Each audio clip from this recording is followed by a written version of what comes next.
আমি শুরু থেকে দেখে আসছি বিএনপি ক্ষমতায় আসার পর থেকে যে কোনো ক্রাইসিসকে তারা একটা না দেখার ভান করে। জামাতের আমির চট্টগ্রামে যাওয়ার আগ পর্যন্ত মানে একটা এরিয়া যে বন্যা হচ্ছে এটা না মিডিয়া দেখে বোঝা যাচ্ছিল, আমির যাওয়ার পরে সে তখন পিএম অফিস নড়ে চড়ে বসলো। তখন তারা জরুরি একটা মিটিং করলো, মিটিং করে তারা হচ্ছে একটা ইনস্ট্রাকশন দিল যে বন্যার জন্য তারা জরুরি উদ্যোগ নিতে চায়। কেন? তার আগে যে 2 দিন ডুবেছিল তখন আপনারা কইছিলেন। আপনি পরীক্ষা নিচ্ছেন, সেখানে কমর সমান পানি, কেউ কেউ গলা সমান পানি ভেজা ড্রেসে দিয়ে পরীক্ষা দিয়েছে। সেটা ইনস্ট্যান্ট ওই দিন বিকেলে ব্যবস্থা নেওয়ার কথা, আপনার কাছে দেওয়ার কথা। আপনি তখন অ্যাকশন নিলেন না, আপনি বরং না দেখার ভান করলেন।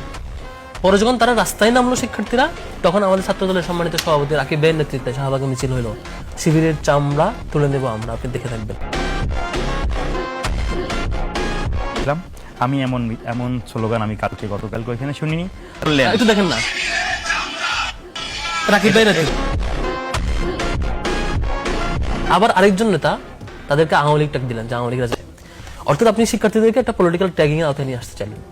আপনার মাধ্যমে আমার একটা জিজ্ঞাসা যে ছাত্রদল তাহলে সায়েন্স ল্যাবে কেন গেল, উত্তরা কেন গেল, ছাত্রদল গিয়েছে চট্টগ্রামে কেন গেল?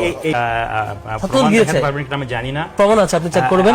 ওই স্পটে ছাত্রদলের নেতা কর্মীরা গিয়েছে, চট্টগ্রামে গিয়েছে।